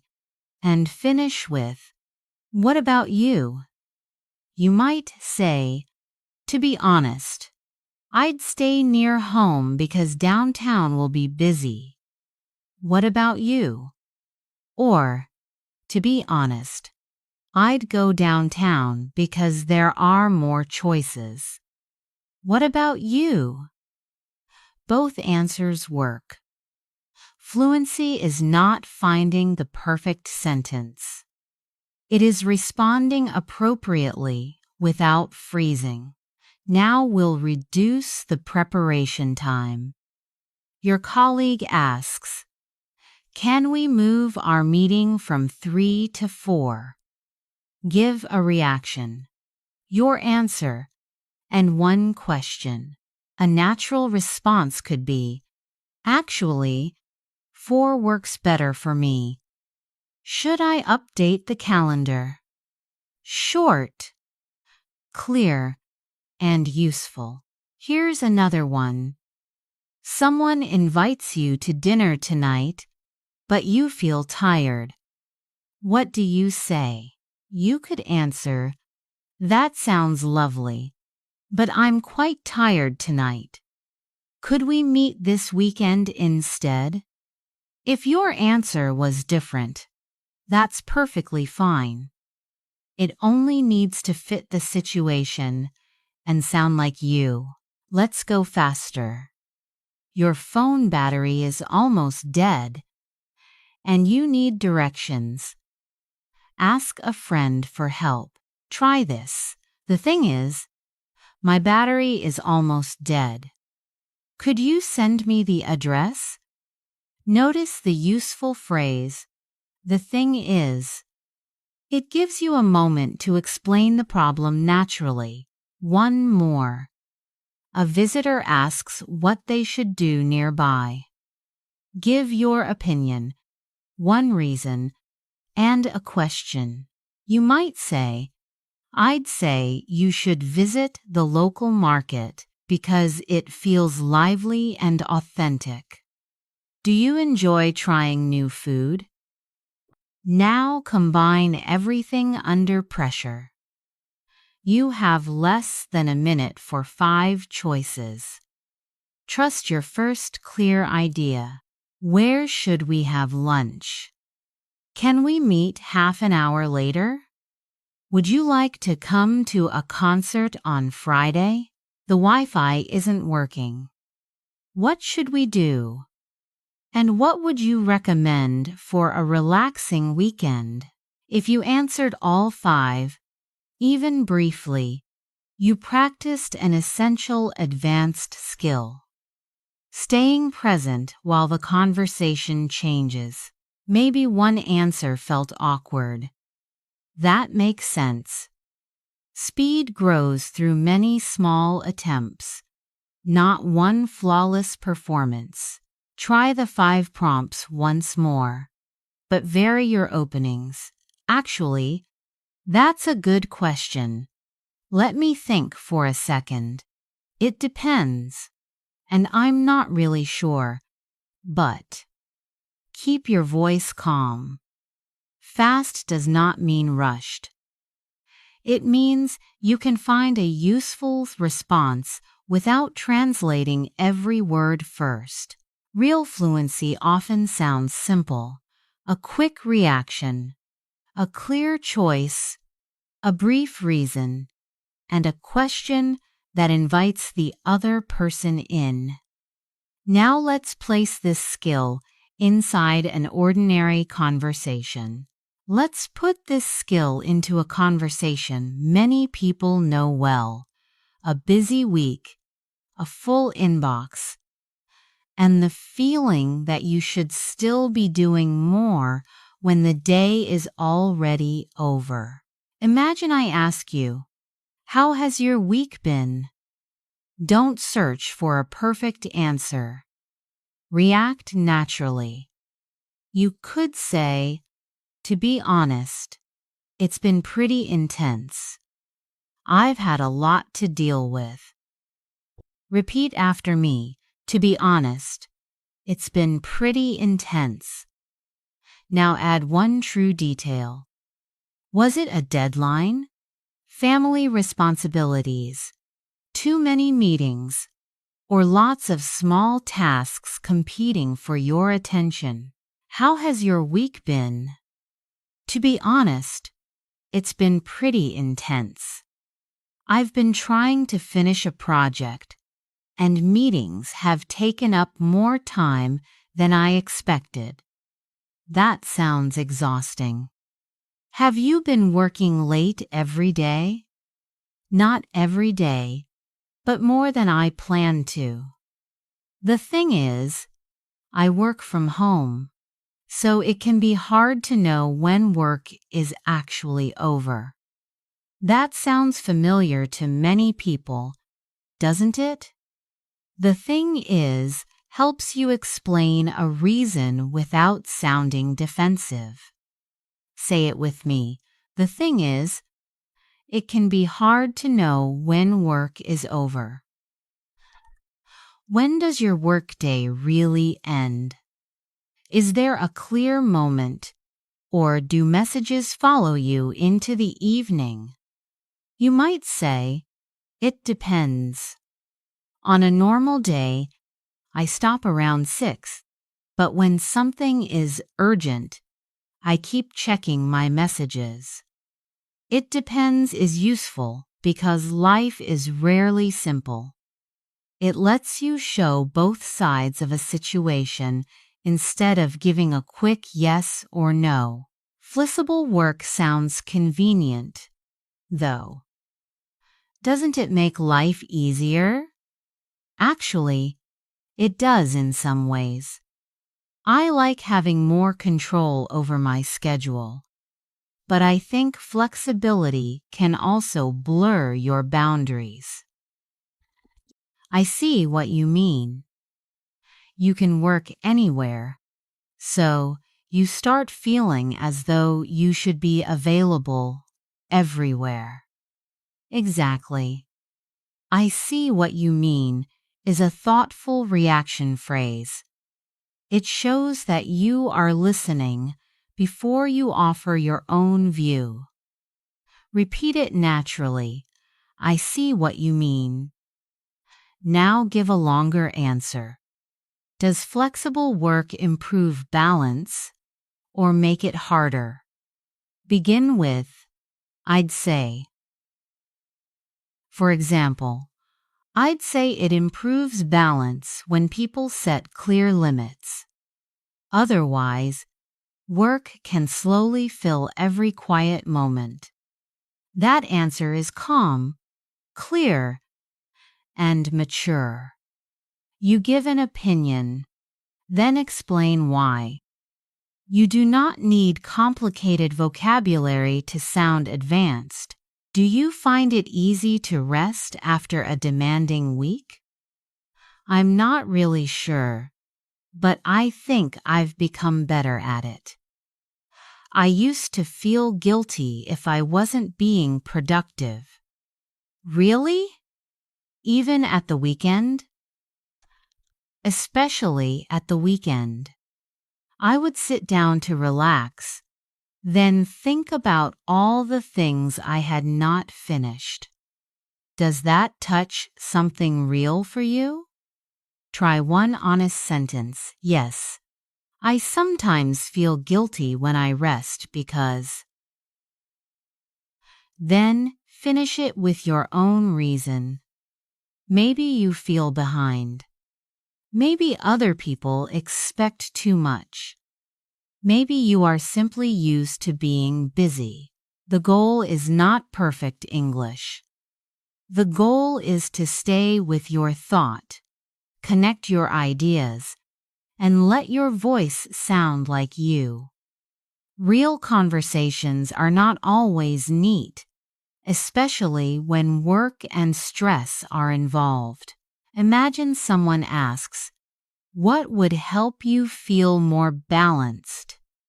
A short answer could be, "More time." That is honest, but it may not tell the whole story. Try expanding it. To be honest, I don't only need more time. I need clearer boundaries, so I can stop thinking about work when the day is over. Repeat it in 3 pieces. To be honest, I don't only need more time. I need clearer boundaries, so I can stop thinking about work when the day is over. Notice the pattern. First, you say the obvious answer. Then you explain the deeper problem. That makes your response more personal and more natural. Do you think people are responsible for setting their own boundaries, or should companies do more? It depends. People need to protect their own time, but companies also create the culture people live in every day. That makes sense. But what if someone is afraid to say no? You could say, "I see what you mean, but the thing is, saying no can feel risky when everyone else is always available." Say that again. The thing is, saying no can feel risky when everyone else is always available. It is a gentle way to disagree while still showing understanding. Let's do a quick response drill. Can you stay late tonight? Your first reaction, "Let me think for a second."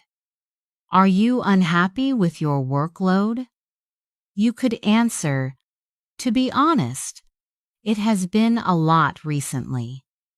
Would working from home solve the problem? Say, "It depends." Do you think rest is productive?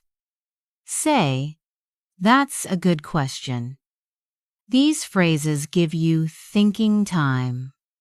More importantly, they help you react in English instead of translating every sentence in your head.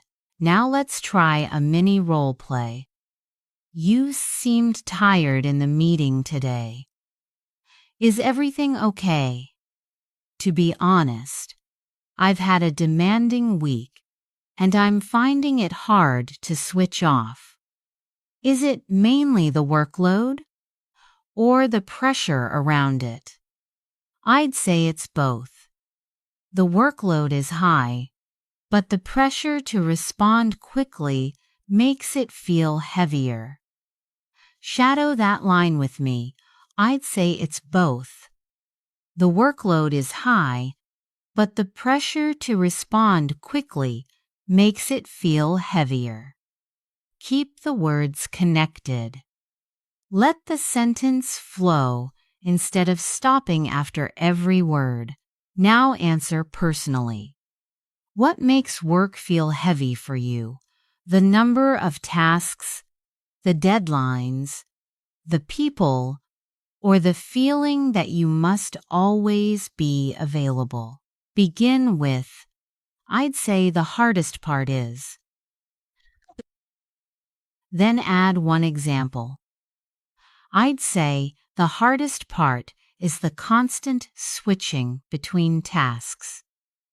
I can handle hard work, but I lose energy when I never get time to focus. That is the heart of natural conversation. You react, take a second, choose a direction, and add a real detail. When you need time, say, "That's a good question." When your answer is forming, say, "I'm not really sure, but." When you understand another view, say, "I see what you mean." And when a simple answer is not enough, begin with, "The thing is." Keep practicing these small moves. They will help you think in English, respond faster, and speak with more honesty when real conversations become difficult. Once you can answer difficult questions, the next skill is talking about feelings without making your answer too heavy or too long. In real conversations, someone may simply ask, "How did the meeting go?" or "Are you okay?" Yet the honest answer may be more than fine. You might feel overwhelmed, disappointed, relieved, uncertain, or quietly proud. The goal is not to explain your whole life story.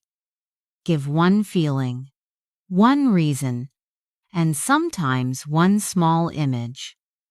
That is often enough for the other person to understand you. For example, instead of saying, "I am sad because many things happened and I do not know what to do," try this to be honest. "I feel a bit overwhelmed. It feels like everything is arriving at the same time." Can you hear why that works? To be honest gives you a gentle opening. You sound personal, but not dramatic. Repeat after me. To be honest, I feel a bit overwhelmed. Now, it feels like everything is arriving at the same time. Put them together. To be honest, I feel a bit overwhelmed. It feels like everything is arriving at the same time. Say it as though a friend has just asked how your week is going. Now imagine you get unexpected feedback at work. It is not terrible, but it is not what you hoped for. You could say, "I was a little frustrated at first." That is honest. But how could you make it more complete? Try, "I was a little frustrated at first because I thought I had handled it well. But after thinking about it, I can see the point." You name the feeling, explain it briefly, then show a new perspective. Repeat, "I was a little frustrated at first because I thought I had handled it well. But after thinking about it, I can see the point." That makes sense, doesn't it? You are not hiding your reaction, but you are not getting lost in it either. Here is another situation. You miss an opportunity because you waited too long. Maybe you did not apply in time, or you did not say yes when you had the chance. You could say, "I'm disappointed, honestly. I keep thinking I should have moved faster." If you want to add a clear image, say, "It feels like I was standing right next to the door, but I didn't open it." Simple images can carry a lot of feeling without using difficult words. but do not leave yourself inside the disappointment. Add a balanced ending. Still, I'm trying to learn from it, instead of staying stuck there. Repeat that with me. Still, I'm trying to learn from it, instead of staying stuck there. Relief can be quieter. Think of finishing a difficult call, an exam, or a family conversation. You might say, I felt so relieved when it was over. I didn't realize how tense I had been until I got home. That is more natural than simply saying, I was happy. It gives the listener a small, true detail. Now think about your own day. Did your feelings change? Start with, at first, I felt. Then add, but later, I felt. For example, at first, I felt nervous about the call, but later, I felt encouraged because the other person was easier to talk to than I expected. Answer out loud now.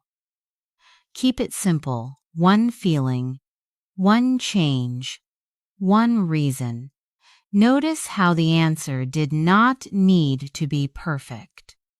You named the feeling, showed the change, and gave one honest reason. That is already a real response. Let's make it more personal. A friend says, I got some unexpected feedback at work, and I've been thinking about it all day.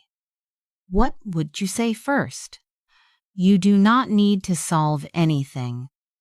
Try, I see what you mean.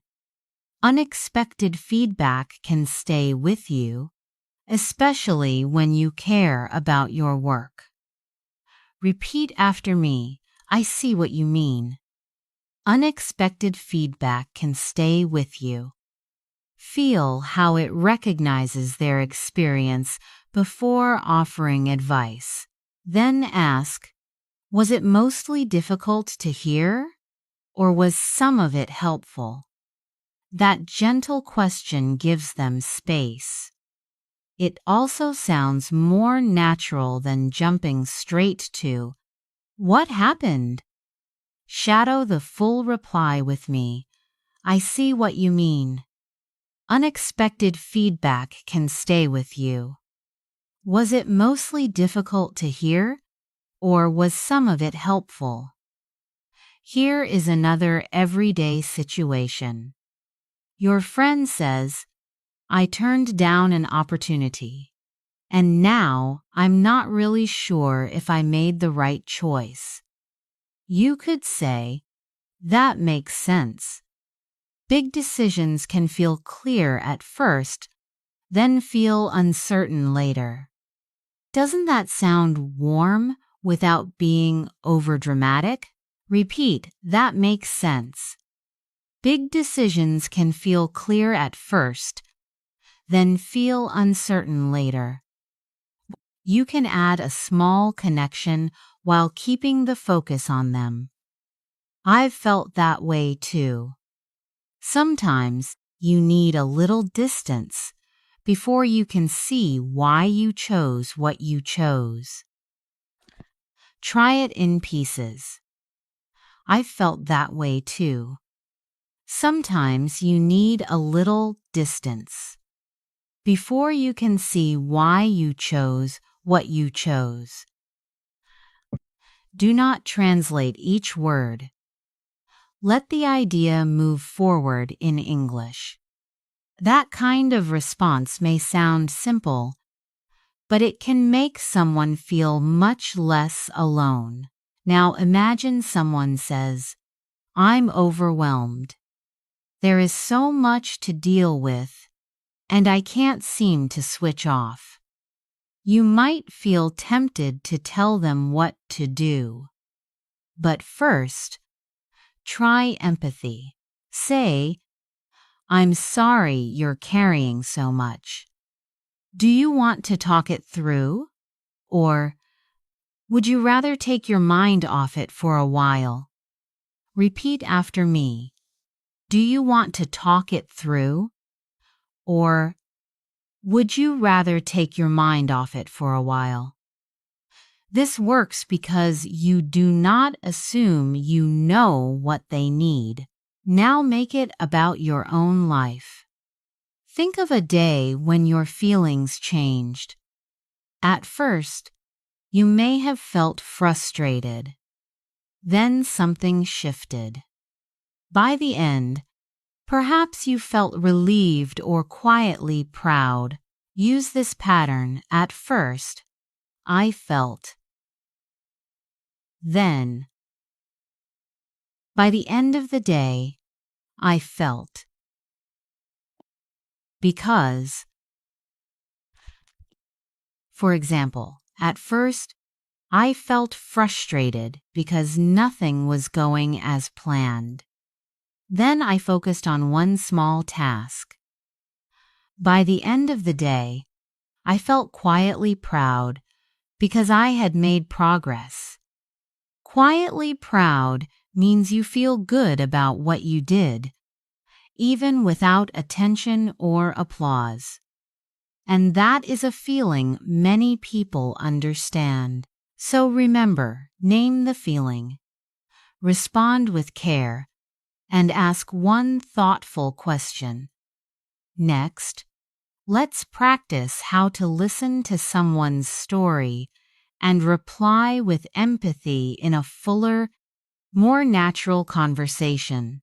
And when someone shares a story with you, your response can make them feel heard or make the moment disappear. A good story does not need 10 minutes or every small detail. It needs a clear beginning, one moment that changed something, and a real feeling. Let's try one together. Imagine you are telling a friend about a travel mistake. You could say, "Last year, I got on the wrong train while I was traveling alone. At first, I panicked because I had no idea where I was going. But then I started talking to a woman sitting nearby, and she helped me find my way." Notice the shape of that story. You set the scene. Something unexpected happened. You reacted, and then the situation changed. Now add one short reflection. It was stressful at the time, but it taught me not to panic so quickly. That final thought matters. It gives the listener something deeper than a list of events. Repeat after me. It was stressful at the time, but it taught me not to panic so quickly. Again, smoothly. It was stressful at the time, but it taught me not to panic so quickly. Good. Now, imagine your friend tells you that story. A natural response is not just, "Oh, okay." You might say, "That sounds stressful. What happened next?" Or, "I can imagine how worried you felt. Did you eventually get to the right place?" These questions show that you are curious about the person, not just waiting to tell your own story. Let's shadow this response. That sounds stressful. What happened next? Keep it warm and interested. That sounds stressful. What happened next? Here is another useful question. What did you learn from that experience? It is a thoughtful question because it moves beyond the facts. It invites reflection. Now think of your own small story. It could be about a first day at a new job, a conversation you still remember, or a mistake that later became funny. Start with only 3 sentences. Say where you were. Say what unexpected thing happened. Then say how you felt. For example, on my first day at a new job, I arrived 20 minutes early. Then I realized I was in the wrong building.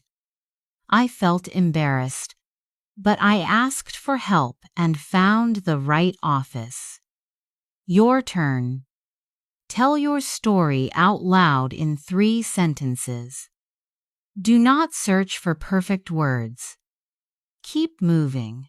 Now let's make it sound more natural. Add transitions like at first, then, after that, and in the end. You can also add a reaction phrase.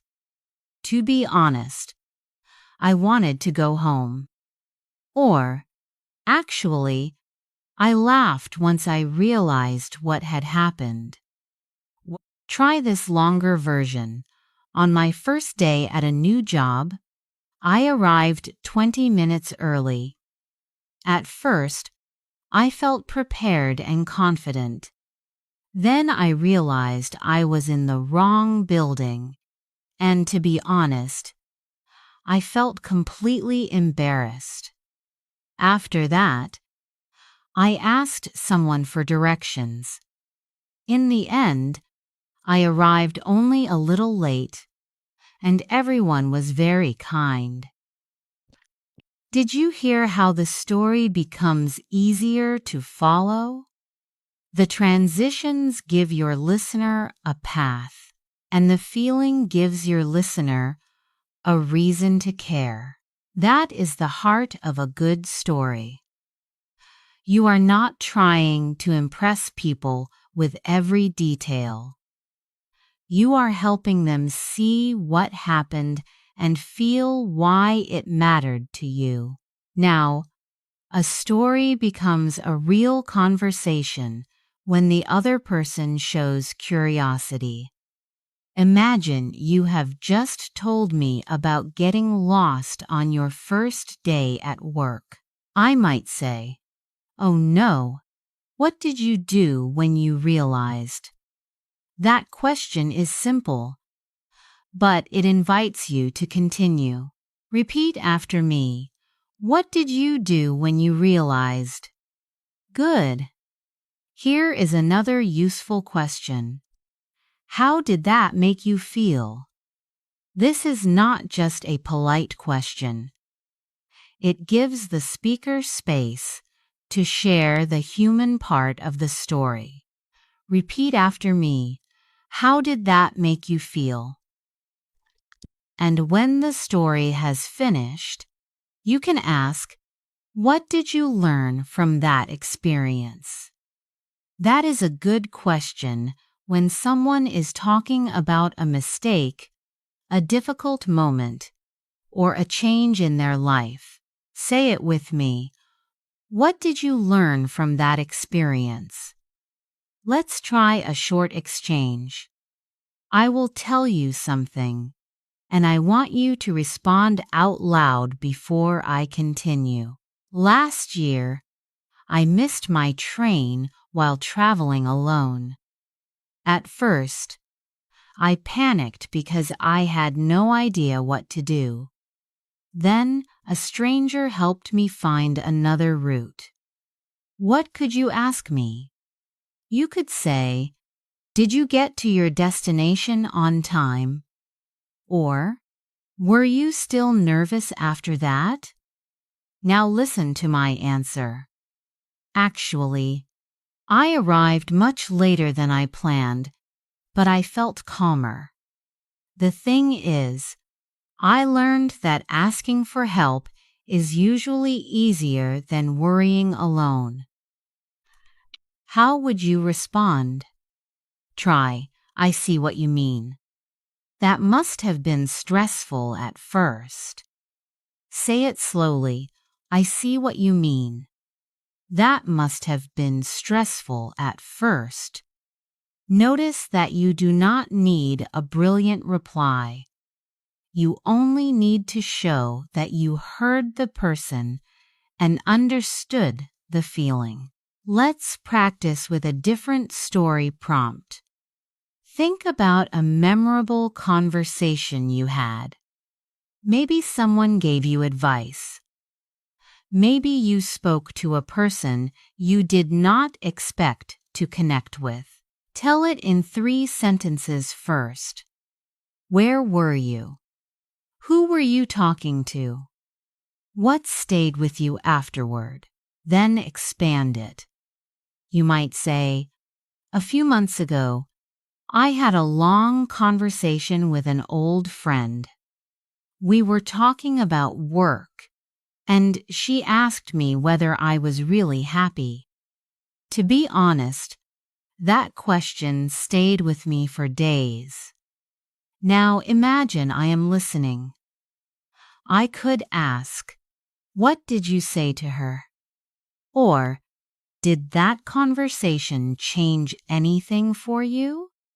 Those follow-up questions keep the door open. They tell the speaker, your story matters. I want to understand it better. Let's do one more mini role play.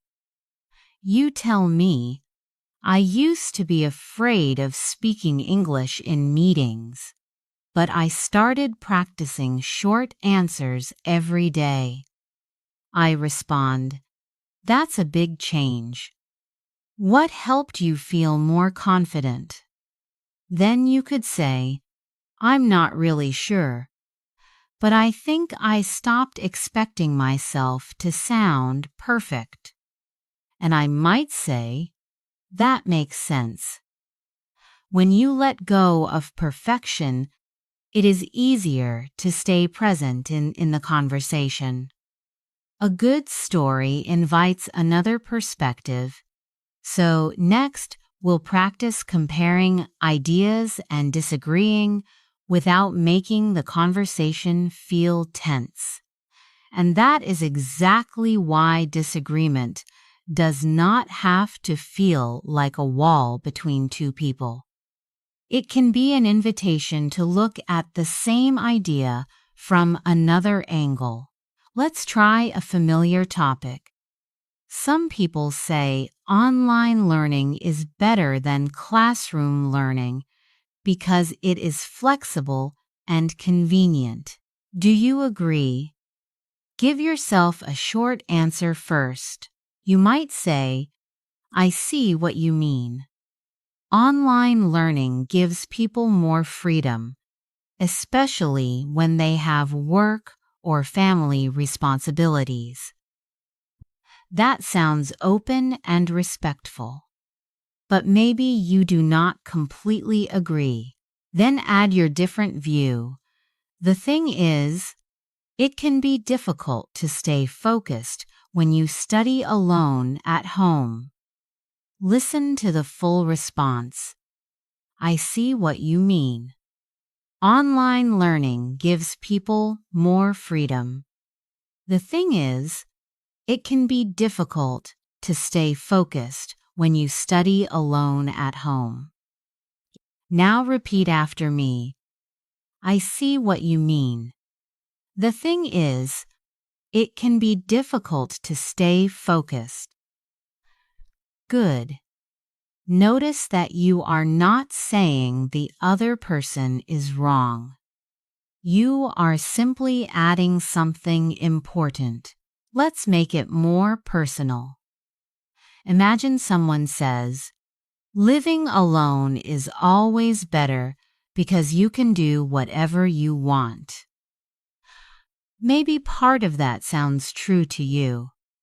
You could say, that makes sense. Having your own space can feel very peaceful, but then you can gently disagree. Actually, I think it depends on the person. Some people enjoy the freedom, but others may feel isolated. Say that with me. Actually, I think it depends on the person. Some people enjoy the freedom, but others may feel isolated. Now answer this question in your own words. Would you rather live alone or with other people? And why? Do not search for the perfect answer. Start simply. I'd say I'd rather.